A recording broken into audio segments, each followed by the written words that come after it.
I thought, I've got all these lovely suits in the cupboard and I never get an opportunity to wear them anymore. And I thought, do you know what? I'm going to use them for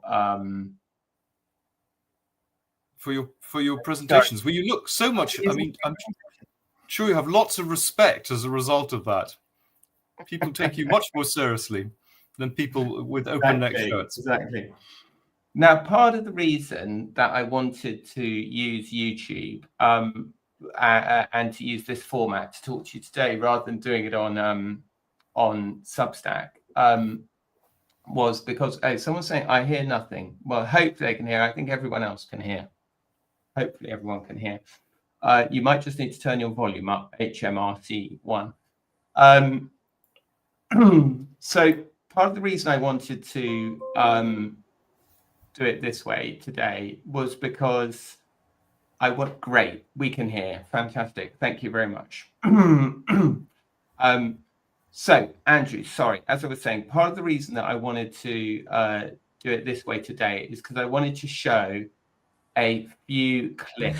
But much of the reporting has indications of this story just keep going on and on and on. I'm just not mystified, but I'm amazed by the reach that this guy had. I mean, he worked on it, didn't he? He worked on that reach.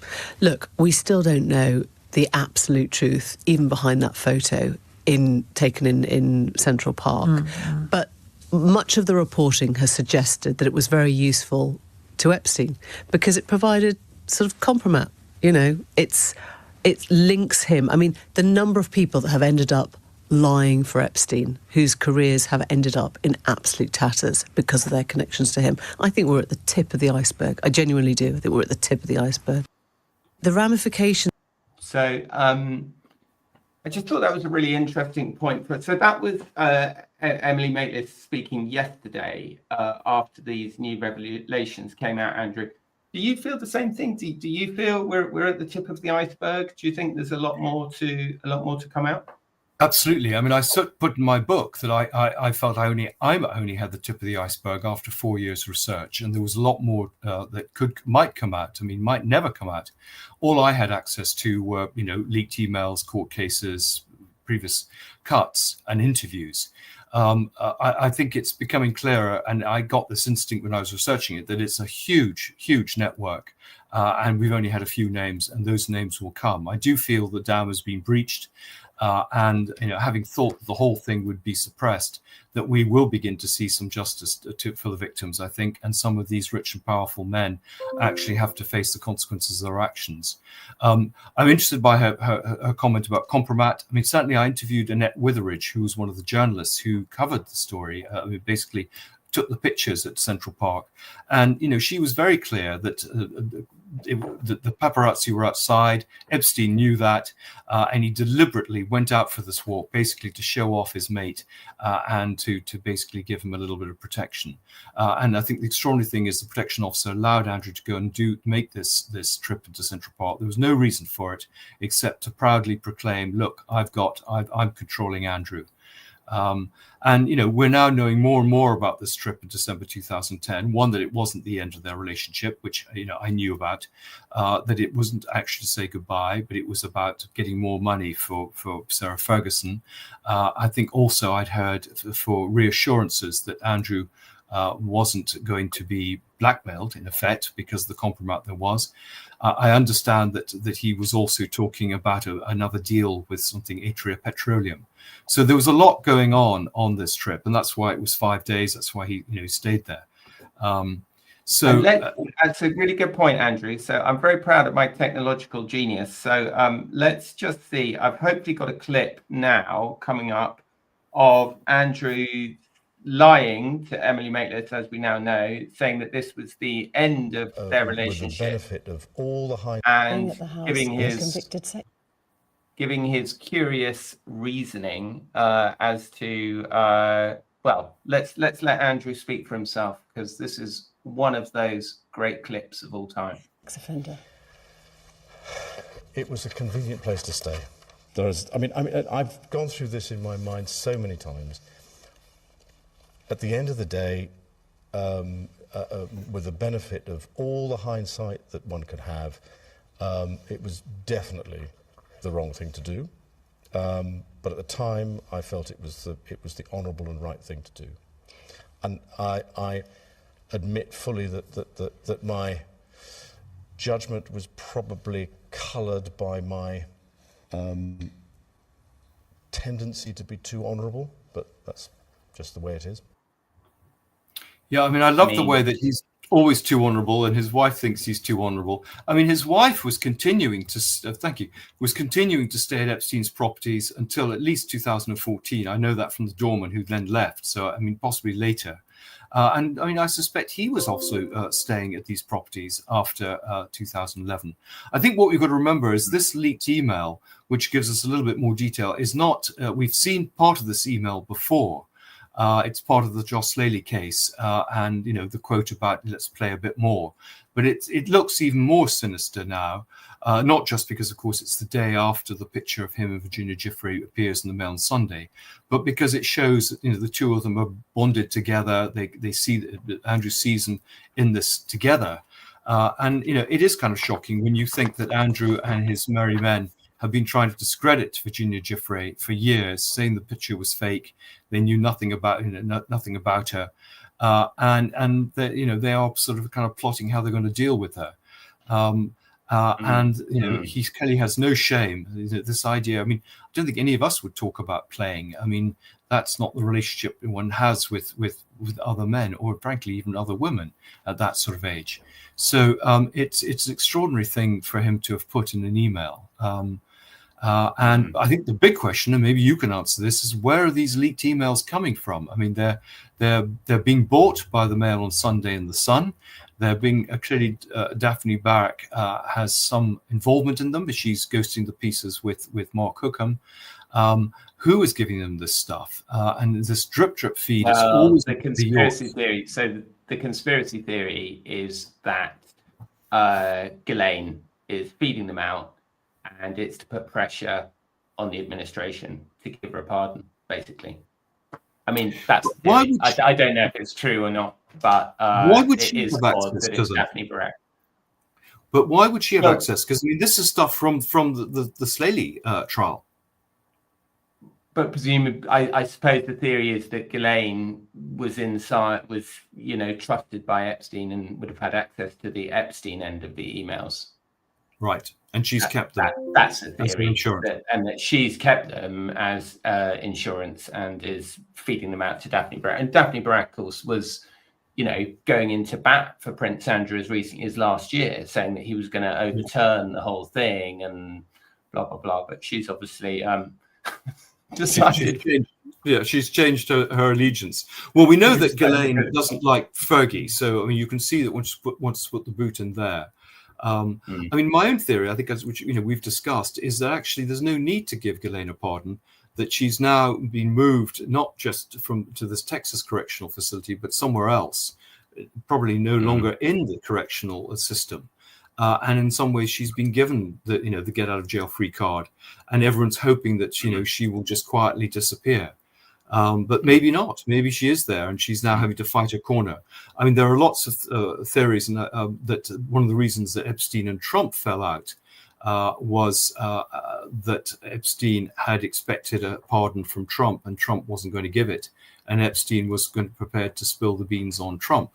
And shortly after that, Epstein dies, very conveniently to a lot of people. And I think but more and more people are coming around to the feeling that this was not a suicide. Absolutely. Just want to take you back one step there. So this email this weekend, as you say, the horrible sort of gross let's play email that Andrew sent to Epstein was sent the day after the photograph of Virginia Giuffre was published in the Daily Mail. Now, it's been a pivotal part of Andrew's case that this photograph was faked. His surrogates, if you want, Victoria Harvey, has been very prominent on this, saying it was faked, that she knows all the people who faked it. And Andrew himself, in the interview, didn't use the word "it's faked," but he did say, "It's photograph. You can't prove it's real. I have no recollection of it." And here is the point, another point where a very memorable moment in the interview where Andrew explains why Virginia Giuffre must have been lying. So specific about that night. She described dancing with you and you profusely sweating, and that she went on to have bath, possibly. There's a slight problem with the sweating, because I have a peculiar medical condition, which is that I don't sweat, or I didn't sweat at the time, and that was, I didn't sweat at the time because I had suffered what I would describe as an overdose of adrenaline in the Falklands War when I was shot at, and I simply, it was almost impossible for me to sweat, and it's only because I have done a number of things in the recent past that I'm starting to be able to do that again. I mean, it's unbelievable, isn't it? It's well, we have pictures in the book of him sweating at exactly that time, running out of China Whites. So I think what I find so extraordinary about these Bonnie and Clyde is that they just make up this most stupid lies, which can easily be shown up. I think the picture is absolutely genuine. I actually had lunch today with Sandra White. Now, Sandra White was the person sent by the Mail on Sunday to keep an eye on Virginia Giuffre. She got to know her very well over several weeks. In fact, was asked to ghost her memoirs, she was there when the picture was taken out of the pack in the shelf. Michael Thomas, who's a very reputable photographer, again stands up to that. Lots of people saw that picture at the time, including Sandra, Tony Figueroa, who was Virginia's boyfriend at the time, Sky Roberts, the father, Caroline Andreomo. So, I mean, this stuff from Victoria Harvey, I mean, it's all part of a campaign which began, and I put some of the stuff in the book, from basically PR firms trying to undermine Virginia Giuffre's testimony, because without Virginia Giuffre's testimony, actually, none of this stuff would have come out. We owe her a great debt.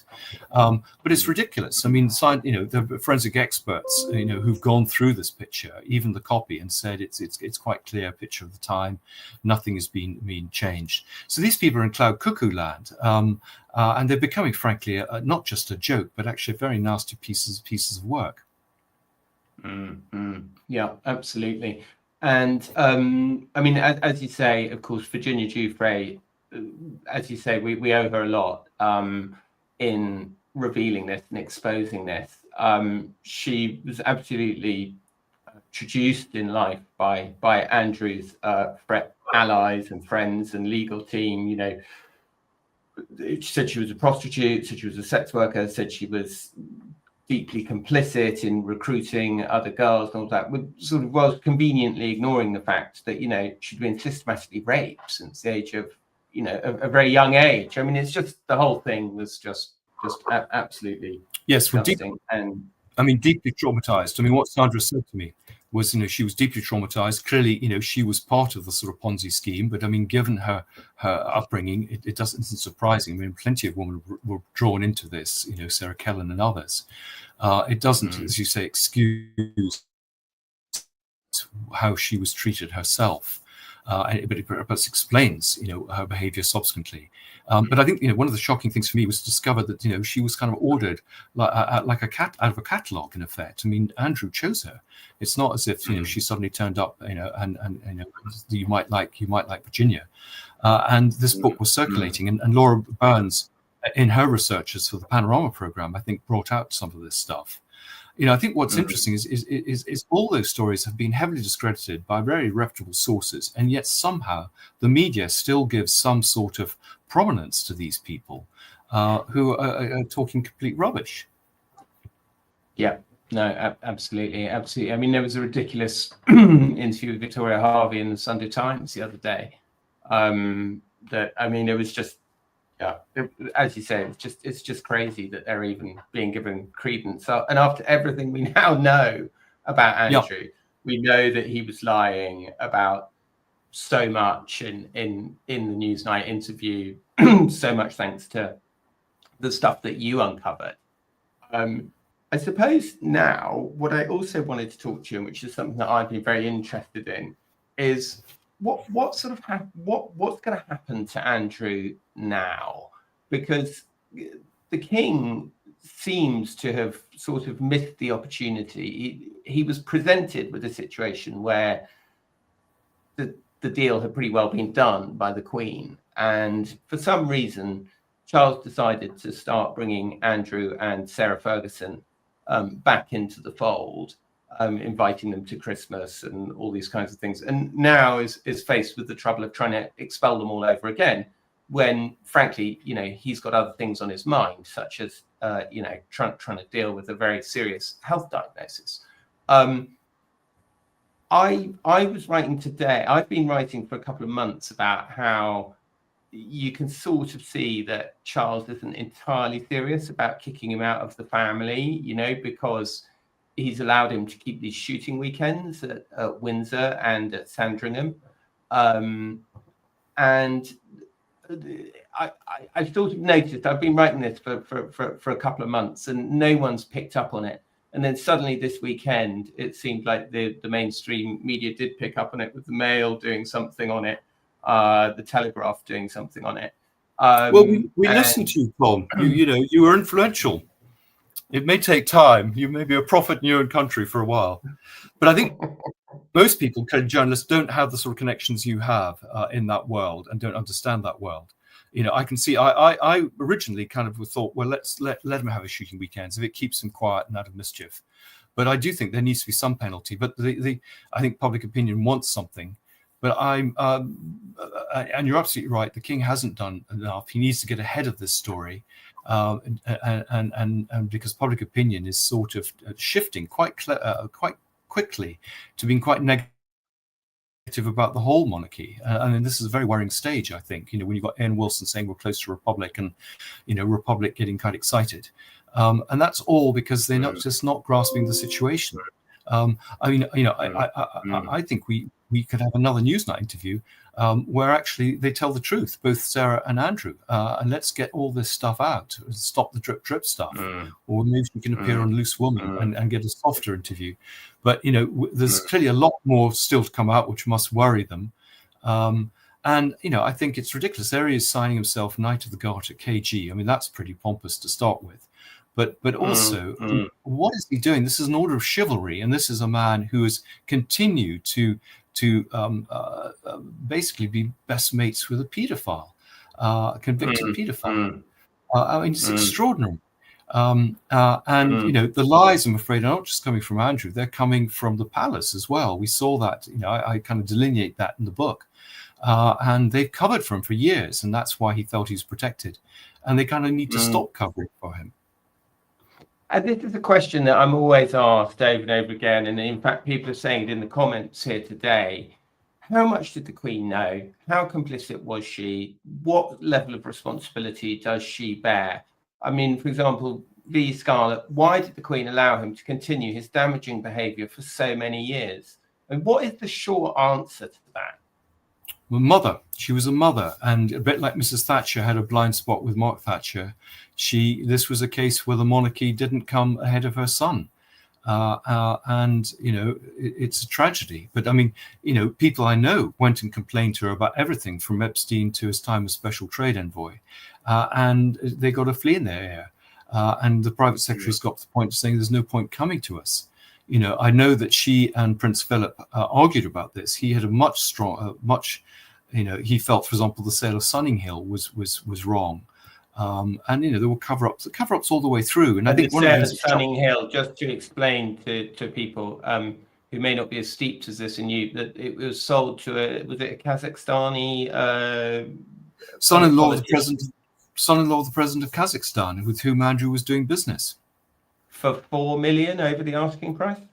Well, 3 million more than the asking price, but it was valued at 6 million. It was put on the market at 12 and sold for 15, having sat in the market with no buyers for 5 years and basically going to rack and ruin. It was going to be taken over as a hostel for the homeless.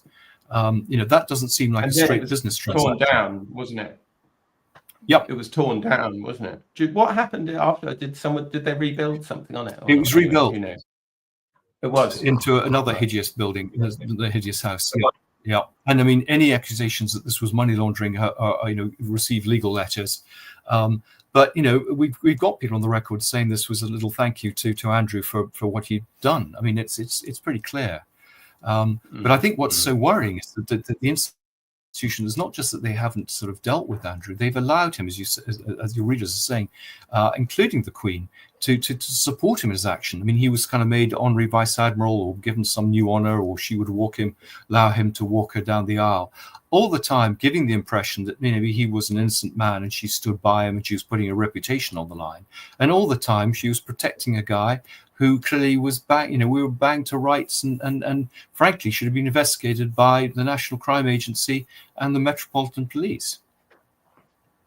Yeah, I mean, it is kind of incredible, isn't it, that he's never faced any kind of proper police action, as far as we can tell. I mean, or indeed Sarah Ferguson, who was caught on camera offering access to him for £250,000, which seems a clear violation of the standards in public life laws. Yes, exactly. I mean, I think I think people are looking to see if there is a private prosecution that could be brought under that. But we also have the case of Selman Turk, the 2022 High Court case, where suddenly it emerges the Yorks have taken £1.3 million, which they can't explain, which is part of the misappropriation of this Turkish millionaire's funds. But they can't explain. Say it's a birthday present, a wedding present, a help to get a passport. Clearly, none of those things. But they haven't. They just say nothing in the hope the problem will go away. And I think people just want some answers now. But you're absolutely right. I mean, even if they're not investigated, they should have at least have made themselves available to the victims' lawyers, to the law enforcement agencies as material witnesses. They were staying in these houses. They must have seen things. And yet we've never got to that stage. And it just shows just how, I would say, how corrupt our establishment is, that this hasn't happened. Yeah. I've been showing a few slides while we've been chatting, and this picture of the King and his brother taken less than a month ago. No, sorry, just over a month ago, September the 6th, I think, and we're now October the 14th. I mean, they look like they're getting along pretty grand, don't they? You wouldn't guess there's anything amiss, and I could understand looking at this why Prince Andrew would think that he was going to be able to hang on to his shooting weekends, to hang on to his meals being delivered up from the kitchens at Windsor Castle. What is the truth of the relationship between Charles and Andrew? Because I was under the impression that they had a very fraught relationship when they were younger, because Andrew sort of fancied himself as the heir rather than the spare. And then as they got older, Charles, mistrusted Andrew and thought he was bad news. And we had the famous slimming down of the monarchy, where he wasn't allowed to join on the balcony at the Golden Jubilee. And yet suddenly when he ascends the throne, and it was said to be Charles who was very much behind him being asked to resign all his royal commissions and patronages. And yet when Charles ascends the throne, I don't know, he seems to go to great extent to bring Charles and Sarah Ferguson back into the fold. It's just, so that's really my question for you, Andrew. Yeah, what is the relationship between them? Do they get on or do they not get on? No, I don't think they get on. I think they're very different characters. And as you say, there was a certain amount of jostling and envy between them. I mean, I think Charles felt that Andrew had a pretty easy ride. He was able to pursue his own career. He had good looks. And Charles's life was prescribed. I think after the Queen died, I think she must have said to Charles, "Look, he is the most difficult, vulnerable of the children. Can you keep a sort of eye on him, make sure he's okay?" And I think that's partly conditions his behaviour. I think partly he's worried about any scandals that might emerge that could be leaked from a disgruntled York family.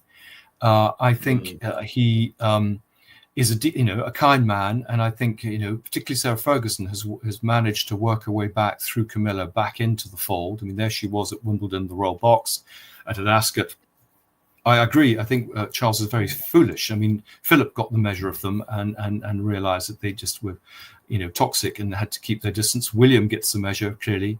I know that Edward and Sophie are not great fans. So I think it's a sign of slight weakness. He needs to I think sometimes he needs to have the iron in his soul a bit more. And just see the reputational damage, because this is now infecting the whole body politic. They need to cut off this limb. And the best thing that could happen is for Andrew to disappear into exile, like the Duke of Windsor, go off to Abu Dhabi and go and play golf and have his massages. I think the problem is Sarah Ferguson. I mean, while she remains Duchess of York, she's going to be continuing to monetize her position as a member of the royal family, and she needs to be cut fully adrift. And she can go and make a living in some other way rather than taking advantage of her royal status, which she hasn't had really for 30 years. Yeah. And you've done some fascinating reporting about Andrew having a secret palace in Abu Dhabi, haven't you, Andrew? Yes, when someone has sent me a picture of it, an aerial view. I mean, it's kept, I'm told, sort of constant, it's there constantly for whenever he needs to go, and I would say this is a good time for him to go. His children can come and visit him there. He'll be treated very well. He gets on very well with all the Middle Eastern rulers. He can probably carry on doing some of his business activities under the radar, and hopefully we don't have to see him riding in Windsor Great Park. But, I think he does need to come clean, both of them, about what they've been up to. I think there are grounds for investigation into royal finances, particularly the Yorks, but maybe a parliamentary investigation into his time as special trade envoy. I'd like to get the ambassadors of Azerbaijan and Kazakhstan telling the real truth of what was going on there in the Ukraine, in Libya, in China. And I think there's a case for a royal register that, we have a much clearer sense of where their investments are. Are they in blind trusts? Are they offshore? Are they using nominee accounts? Because this I think you're absolutely right, and I think it's long overdue. I think it's incredible that there's not a royal register. Politicians have been required to register their interests for decades. It's incredible that members of the royal family, and I often say this to people, but the royal family are a branch of the government, and if you look at their email addresses, for example, end.royal.uk. Do you know what I mean? They are a branch, and the monarchy is a branch of the government. And it's incredible that these minor characters have been able to get away with it. Now, I mean, I must say, I think Charles has, I think he's dealt with the Andrew thing incredibly badly. Actually, funny enough, someone's just mentioned in the comments about the councillors of state thing, and that felt like a missed opportunity, wasn't it? Instead of removing him and Harry as councillors of state, they just added a bunch of other people, which means that Andrew can still say, I am a councillor of state. I mean, that's a weird thing, isn't it? That this guy who's paying millions of dollars in settlements to people alleging sex abuse, who's the supreme friend of the world's most famous paedophile, is actually not just technically but officially able to stand in for the king if the king is incapacitated. Now, I hate to point it out, the king's very ill. Yeah. Well, I mean, actually, it doesn't need too many people to be ill or die in a helicopter accident, and we may end up with Andrew. He's still a Knight of the Garter. I mean, I think he's still an honorary vice admiral, and I think he was, as a trade envoy, a civil service employee. Those files should be in the National Archives. We should be able to see who he took on these trips. Was he taking Jeffrey Epstein, as people have said? Was he taking David and Jonathan Rowlands to do their own business activities in China and the Middle East? Was he taking his daughters, well, as we know, to basically get some useful business contacts, which they're now exploiting? So, I mean, and why are royal wills still sealed, even for the most obscure royals going back? Why are the royal, we've got the Queen's records being sorted by her valet, Paul Wybrow. We've got, Prince Philip rearranging his papers. You're absolutely right. There is an interesting division between the private and the public lives, but largely it's a public life. It's part of our history, and our history is being censored to protect these people's bad behavior. And I think people are rising. They wanted the swamp cleared in the States, and that kind of brought Trump to power. And I think there's a growing swell of opinion in this country that we need the same thing here. People have deferred for too long and been too obsequious about the royals. And I should just say to people who don't know as much about Andrew as I do, that Andrew's a real sort of expert at the sort of archives. He knows his way around all the royal archives, the freedom of information stuff, all of that, because he had a very, very lengthy battle with the British establishment about a book that he was doing about Mountbatten. So Andrew really knows what he's talking about here when he talks about how the records are being manipulated so that historians can't really get the full truth. So that only a certain version of it is presented. And as I've said before, Andrew, I'm so happy for you that you've had this incredible success with this book, and given the establishment one in the eye after all their terrible attempts to ruin you, frankly, and they failed, which is great. Thank you. Well, I think the interesting thing is, I think there is a shift in attitude. I think, journalists, I think, and you've been at the forefront of this, have been much more bullish about telling, stories like, the death of Diana and other things relating your knowledge of Andrew in Thailand. And having had lunch with Sandra White, who was a journalist in the Mail on Sunday, she felt the same, that, there is a sort of groundswell of public opinion, and indeed journalists are being slightly more sort of punchy about what they say. And I mean, clearly here with the Mail on Sunday with some very dynamic stuff, week to week, very impressive. And maybe this will be a part of a sea change, but the royals the idea is always just to ignore things because they don't quite know what to do, and they think that's a solution rather than address it. I mean, I'm sure there are plenty of people who could offer them reputation management advice that would perhaps help them. And you said something really interesting earlier, where you said that there was a slight fear of a disgruntled York family taking revenge or telling all, or this kind of stuff. I mean, then that would be, in a way, a very of all the outcomes, I suppose that would be the worst if we have spare Mark II from Andrew. But one does imagine that he'd struggle to find publishers to give him millions of pounds, to pay millions of pounds to this, because of his record with Epstein and everything. But I mean, undoubtedly, still the BBC interview, my brother was a complete XYZ, obviously could be incredibly damaging. And I suppose it is just possible that something like taking the shooting away, depriving him of his social outlets, depriving him of his status, which is something that you talk about so much, could tip him over the edge. Well, I think we're not going to get a book by him, but what we will get is a book by some journalist who's clearly been very well briefed and has embarrassing stories. I think you're right. Andrew doesn't carry much credibility as an author, or would Sarah Ferguson. I mean, we've learnt not to believe a thing they say. But I think something, cleverly disguised with a journalist writing a story, which had stories, let's say, about King Charles or Camilla, could be very damaging. The last thing they want is any of their dirty linen washed in public. I think the one pressure the royal family has is on his daughters, and that was used during the divorce settlement to kind of, with threats of custody going to Andrew to keep them in control, and clearly money with the divorce settlement. And I think we may find that there are implicit threats that we'll take care of the daughters, we won't be too harsh on them, they have a limited role to play, though they may be not working roles, but at the same time you must behave yourself, and as soon as you do anything that irritates us, we'll take it out on the kids. I think that's maybe the way. I think we've got to remember that you could watch The Crown and The Godfather side by side and you would see quite a lot of similarities. Absolutely.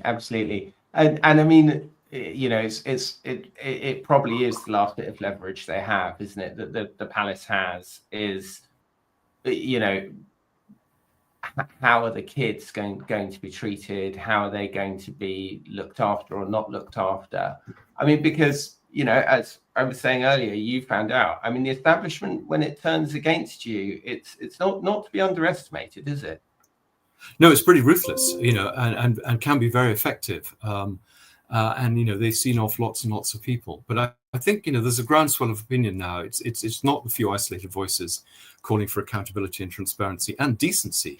But I think a lot of people, you look at the comments below the articles, in podcasts and articles. I mean, people feel very strongly about this. That what's been going on is wrong, and it needs to be addressed if the monarchy is to survive, and to continue to have respect and trust. Yeah, absolutely. Well, Andrew, absolutely brilliant to have you as always. Fantastic. There's Andrew's book entitled The Most Devastating Royal Biography Ever Written. I don't think that's in any way an understatement.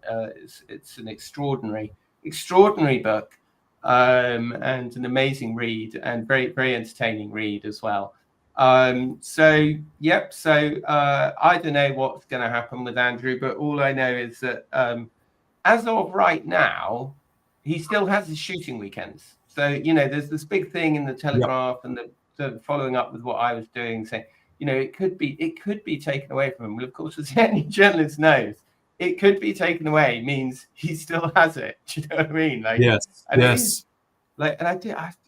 Just the whole thing, I just find it so, it's just so gross, and it's so weird. And it's also, actually, somebody said in one of the stories that I wrote the other day, somebody said, what's so pathetic about this whole thing is that the ultimate sanction that anyone can come up with is, we're going to ground you, we're going to take your phone away, we're going to take your shooting weekends away. I mean, it's absolutely absolutely ridiculous, really.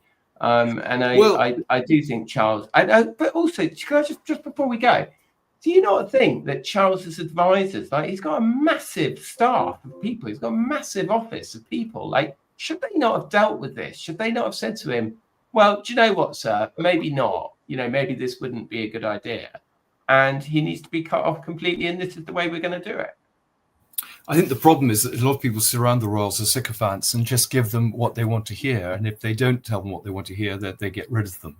That's a problem. I mean, there are a few people like Patrick Jeffson, who did speak truth to power and was very effective, or Christopher Geit. I think the extraordinary thing is, people don't have to go on these shooting weekends. We remember when he had a 60th birthday party, and actually they had to send out a second set of invitations because the first lot, found they were washing their hair that night, and he ended up with people like the Chinese ambassador. So, why are people going to these shooting weekends? I mean, is this tight coterie still so tight that they're prepared to basically go along with this and support it? Because I mean, if he had shooting weekends and no one turned up, that would kind of get the message across, and no one invited him as a result, because you're absolutely right, all the reciprocal rights that go on. But I think we've just got still a number